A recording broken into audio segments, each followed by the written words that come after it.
Hey, welcome to the Voice of San Diego. Friday 5, live at 5. It's Friday 5, 5 stories to follow from Voice of San Diego and from other places this week. What a week. Existential threats to democracy. I'm not in the garage. I'm at the office today. I'm going to take next week off, but I got a long night ahead to get ready for that. The work never stops, but you just got to stop working sometimes. Am I right? All right, we've got a lot of great stuff tonight. We're going to talk about the mayor. We're going to talk about a bunch of legal issues. We're going to talk about some fights for the future of San Diego. Lots going on. Let's get right into it. It is number one.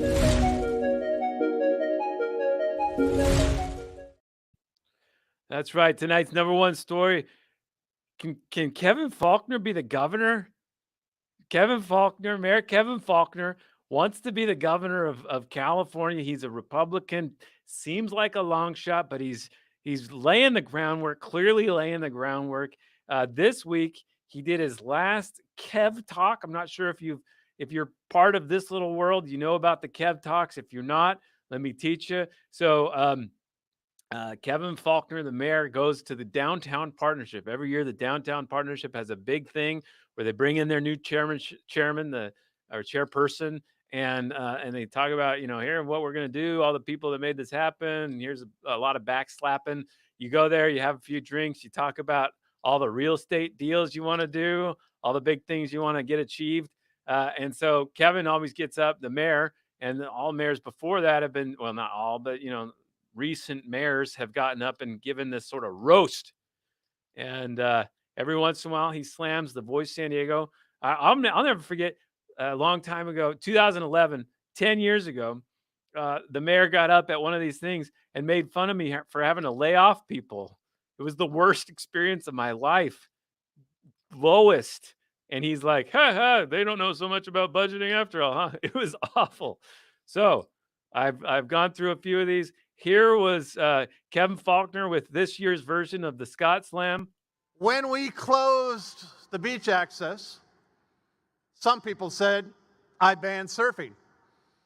And by some people, I mean one person, Voice of San Diego, Scott Lewis. Every day I opened up my Twitter feed, and there was Scott complaining. I reopened the beaches just to shut him the hell up. And immediately after he could surf, Scott's attention turned to his second highest priority, getting his kids out of the house. So Superintendent Cindy Marten, for all that is good and holy, just open the damn schools so Scott Lewis quits his yapping. All right, deal. I'll quit yapping if you open the schools. Please, we need education. Public education is a huge deal. I'm happy to be the guy that got beaches open and would be the schools guy. I'll take that. Slam me all you want on that. Fine. No problem there. He brought up a lot of our reporting, frankly, and in fact brought up the streetlights. I don't know if you know this. So in the city of San Diego, they put up all these smart streetlights. We did a lot of reporting on how they put those up under the pretense that they're going to monitor traffic and environmental impacts, when really the only useful thing that ever came out of them was mass surveillance. And we did some reporting on that. Kevin Faulconer mentioned that in his roast. In all seriousness, do not drink and drive because there are no DUI checkpoints this evening. For one night only, the city defunded the police. Don't worry, the smart streetlights are still watching you.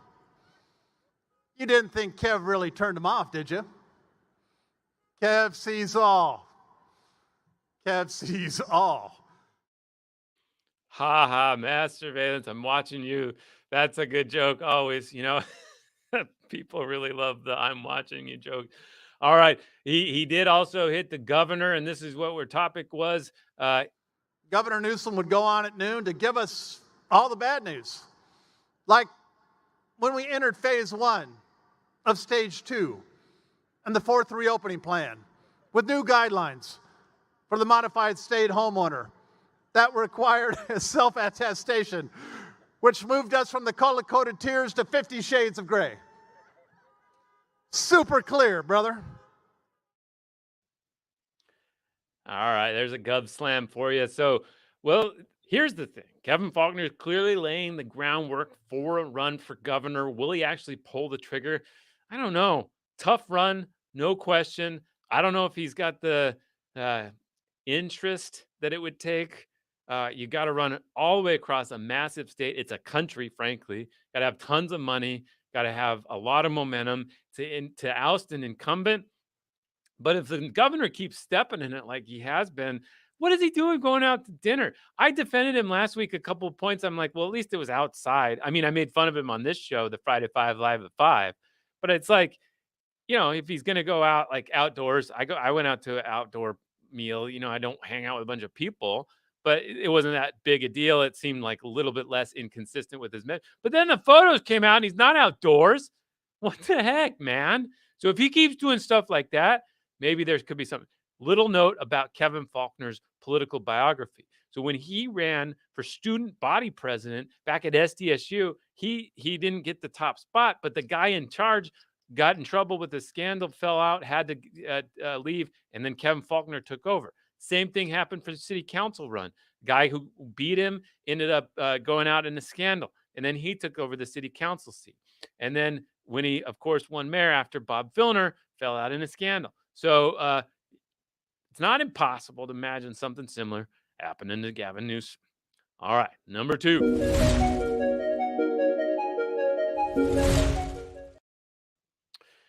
So we have ourselves a little bit of a thing going. We have a council president fight. So I've never seen anything like this. We've had the strong mayor form of government, which means there's a council president that needs to be selected every year since 2006. Most of the time, the selection of the council president happens behind the scenes. This time, not so much. Monica Montgomery and her allies especially have made this a citywide discussion about who's going to run or who's going to be in charge of the city council. Now, it's a big seat because they decide who gets to be on committees, but it also means they get to set the agenda. They get to decide what the city council votes on, how they handle certain things. So it's a big issue this week. We asked, in fact, Mayor Kevin Faulconer referenced it in his little joke fest. As Voice of San Diego recently pointed out, being council president is actually a huge curse. Scott Peters became San Diego's first council president, then boom, he lost his campaign for city attorney. Tony Young became council president, then boom, he resigned. Myrtle Cole became council president, and boom, she became the first incumbent to lose re-election since the 1990s. Council President Todd Gloria, boom, he got ousted from the job by fellow Democrat Sherry Leitner. Ouch. Council President Ben Weso, boom, he had to keep being Ben Weso. Ho! Ho! So we asked this week on the podcast, highly recommend Voice of San Diego podcast, the most popular public affairs podcast recorded in our garage, in our houses in San Diego. There's no more popular one recorded in those places. We asked Monica Montgomery, our own Andy Keats, who can't seem to find a light for his face. He asked Monica Montgomery why she would want this role. We invited Jen Campbell, who's also running for this seat, this council president seat. Again, there's only 9 people who get to vote, including the 2 people running. But Jen Campbell did not want to go public in a public forum about it. But here was Monica Montgomery talking about why she wants it. Because I witnessed a council president that supported me. And I want to offer that same support. It is really hard to get things through the city.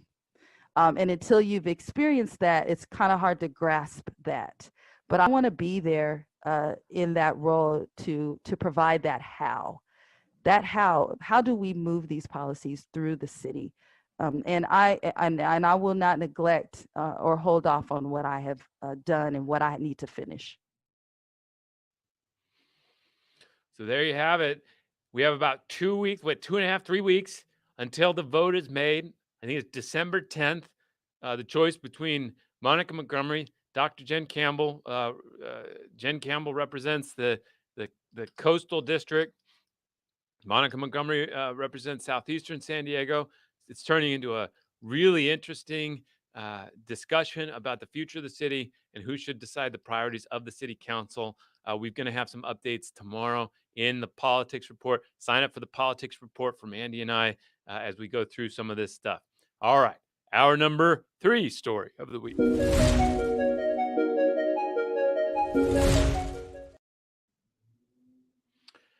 All right, number 3, the state of the San Diego Unified School District.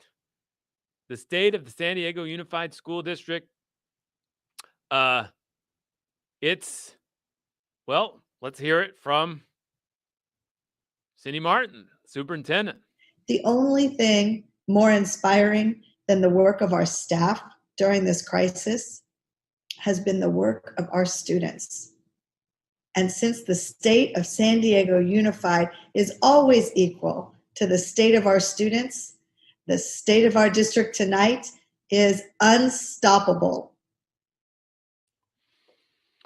Well, I felt that the speech was a little bit more exuberantly positive than I would put things, because I'm terrified. I think that public education is in a state of crisis unlike anything we have ever seen.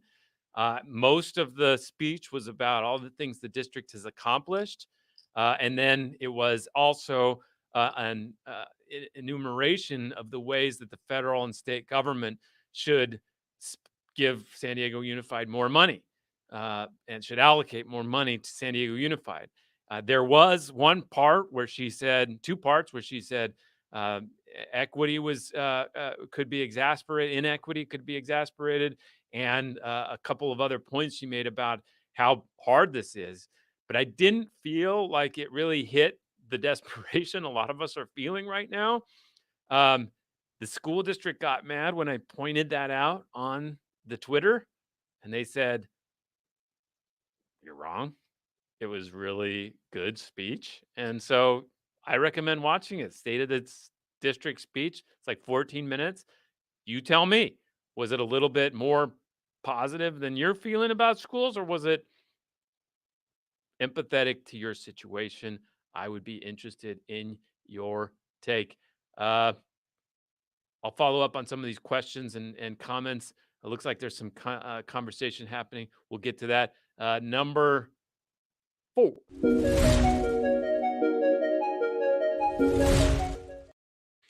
I got bad news today, folks. The judge issued his final ruling in our lawsuit that we filed, Voice of San Diego, with the Union Tribune and KPBS, seeking records about where the outbreaks are happening in San Diego County, the outbreaks of COVID-19. We feel that it should be public information, this information about the outbreaks. We feel that people are smart enough and able to handle these things. We feel that it's worth discussing. But the county is fighting that. They got a tentative ruling, and the judge decided his tentative ruling was good. So we're not getting that data. We are going to appeal that decision. We want it for 2 reasons. One, I want to be able to see and reveal where the outbreaks are spreading. If they're going to keep track of outbreaks, why can't we have that information? Second, I think I want to be able to hold the county accountable for how it is handling this stuff and how it's been handling this stuff. So let's see if there was a little bit of a note. So one of the arguments that the county had was that there was a previous, not pandemic, epidemic of hepatitis A in the city of San Diego that afflicted homeless people, mostly people who were living on the streets, and they were dying.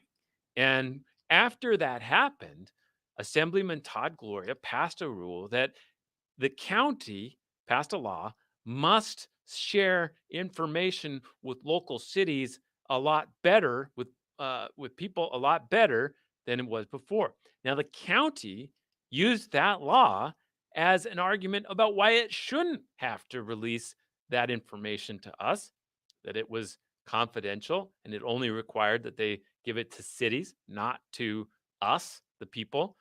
Todd Gloria, though, just tweeted that he does not think that's the correct interpretation of the law he passed and that he thinks that information should come out. So, thought that was an interesting development there. Other news, the county voted also on the other side. We won an appeal. We won a case where we were trying to get death certificates. Now, death certificates are the very definition of public record. They are public record. You can go and ask for a death certificate. We wanted all the death certificates from when the pandemic started so that we could see how many of them listed COVID-19 as one of the causes and do some other analysis about how that worked. We didn't think it was even controversial. The county rejected that, though. We filed suit and we won the suit. The judge said you should get those documents. And the county has now voted to appeal 4-1. Nathan Fletcher on the County Board of Supervisors said that that information should come out. Now, on the outbreaks, Diane Jacob says that we should get the information on the outbreaks, but shouldn't get the death certificate. I understand the argument about outbreaks. Their argument is that we shouldn't get that information because if we got that information, then companies wouldn't want to cooperate with investigators about where where their outbreaks happened and stuff like that. Never mind that they're required by law to cooperate, but I understand that argument. I reject it. I disagree with it, but I understand it. Now, death certificates, I don't understand. I don't understand their argument about why we can't have that information. Again, it's as public as it gets. They don't even deny that it's public. They just say you have to do something else to get it. You have to ask for each individual one and know what you're looking for to get it, which is ridiculous. So, big week for us in those issues. All right, number 5.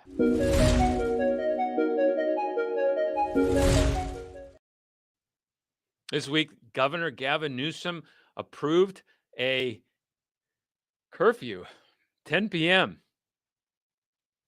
You got to be in your house. Now, you can walk your dog. You can go to the store. So it's not a curfew, it's a curfew. You basically, they don't want you hanging out with other people. And nothing good happens after 10 p.m. So you can't be hanging out with other people. Nothing good. So they're basically trying to say, like, don't go out after 10 p.m. The coronavirus looks at 10 p.m. and says, well, gonna go to bed, not gonna spread if nobody's out, So that's that hard. Now, he had his health director issue that news because he's still dealing with the French Laundry controversy. Shouldn't have gone to dinner with people inside at the nicest restaurant in the state. That's just ill-advised decision making. We're all trying to decide what we can do for Thanksgiving, who we can hang out with, and he's like, hang out with lobbyists at the French Laundry or nothing. Anyway, the pandemic is raging. We do have some extra information, so check this out. You guys all know that I've paid a lot of attention to hospitalizations. For a while there, felt really good. It was hanging out at that 230 level, 246. Now, obviously, we're seeing an increase in local hospitalizations.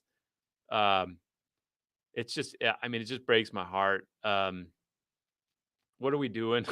There's 440 people suffering in the hospital right now with these diseases, and it's going up with this virus, and it's going up. It's bad. Now, it's not as bad as other places. I was looking at Iowa. Iowa has a similar population as the county of San Diego, the entire state of Iowa, basically a couple 100,000 fewer people in Iowa than here. And they have 1,500 people in the hospital right now. We have 440. So we're doing better, but guys, this is Thanksgiving's gonna be. They're just seeding hundreds of cases on Thanksgiving, right? So expect this to continue to go up. Obviously means the possibility of schools open and other things is going to get set back. It's just so heartbreaking to watch this happen. But in the meantime, a bunch of lawmakers go to Hawaii to talk about how to open the state. Seriously. A bunch of lawmakers go to Hawaii to try to talk about how to open the state. What? What are you doing? Nobody's traveling right now. We're not going to Hawaii. You don't have to be in Maui to talk about how to reopen society. This is crazy. It got to the point where a lot of places were trying to figure out which the lawmakers were. It turns out there was about half Republicans, half Democrats who went to this Hawaii conference. Lorena Gonzalez wanted to make clear that it wasn't her. I didn't do that, even though people said that I was one there. Nope, not me. Tough situation. The curfew is here. The sheriffs are coming. They are coming. So it sounds like they're going to step up enforcement. Don't have a house party after 10. Not a good idea during a pandemic.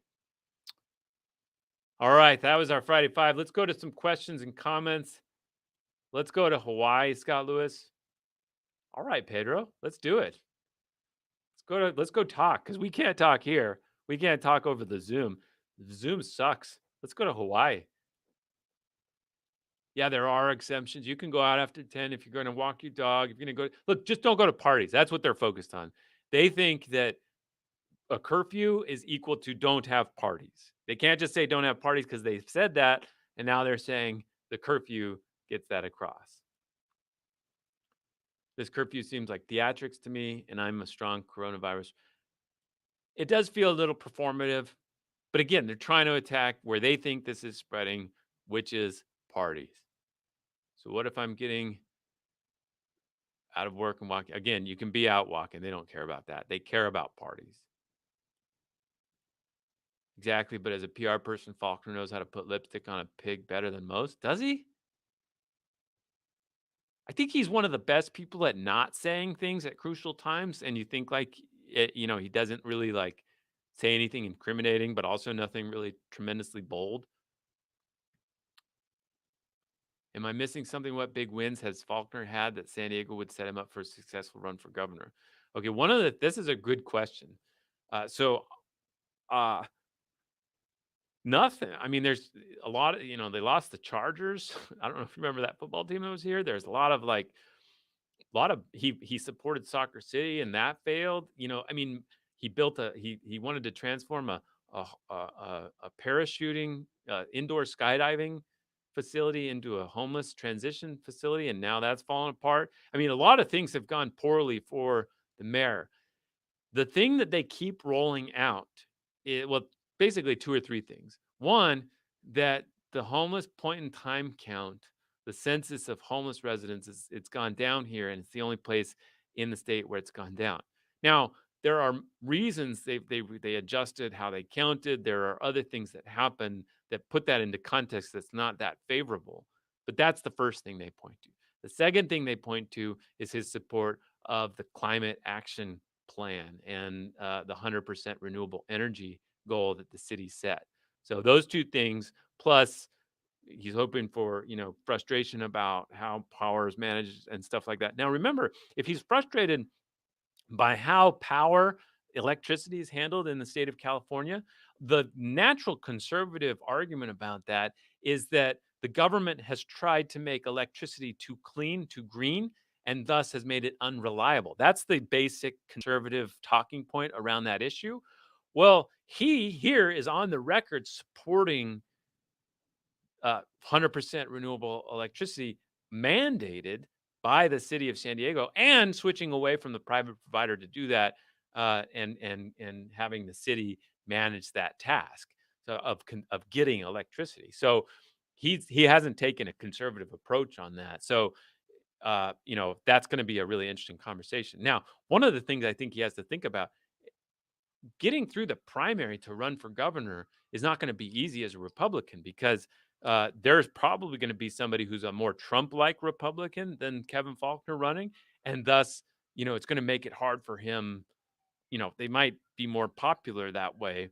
Kevin Faulconer is on the record supporting a path to citizenship for undocumented immigrants, which I think is a sound policy and sound position. But in that world, it can be misconstrued, as Daryl Issa, who Kevin Faulconer supported, proved this time. Tasha Williamson, hello, thank you for joining. Yeah, I mean, there's a lot of people frustrated with schools right now. A lot of people worried about what's happening to this generation of students. Timothy, I sometimes think people in the media really don't acknowledge just how major a feat this is for public instruction that's historically underfunded. Okay, I mean, I don't know what the feat is right now. It's not going well. I know the teachers that are working with our students, but the burden that it's placed on parents is extraordinary. And they're considered like co-teachers right now. It's you know Parents are doing a lot too. It's an extraordinary time. I'll give it that. I'll just leave it there. It's fine. Why is Cindy Marten's hair always done during the pandemic? We have to. Yeah. Yeah, it's a rough time for looking good. Right. I got on a staff call early morning recently, and I hadn't done anything, and probably should have to look better. Monica for Prez. Yeah, there's a lot of Monica Prez support out there. I'm curious why. What do you want to see happen with the city council president? If you're out there, what do you want to see that she can deliver, and why that's important to make a public? I'd just be interested in your thought. Here's another. I thought I'd seen data published about COVID spreading in gyms, restaurants, and bars. What additional info do you want in your lawsuit? Well, that's it. That's all they say. That it spread in a restaurant, in a bar, in a gym, in a child care facility, in a school. That's all they say. We want to know which one. Los Angeles releases which one. Oregon releases which one. We want to know what is happening and where the virus is spreading. At least Monica listens to her constituents as opposed to Jen Campbell. Not a fan of Jen, Susan Pinado.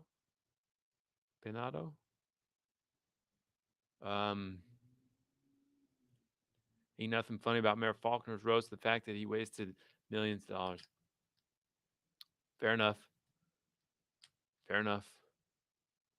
Tasha, it's good to hear from you. Thanks for being on here.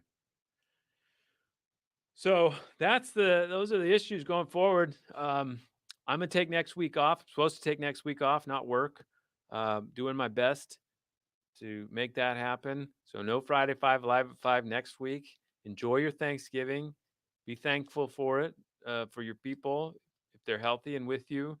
Be thankful for the people who are working right now to make sure everything works well in our society. Thankful for the laws that we still respect. And if you're lucky enough to have a paycheck and all that, be thankful for that.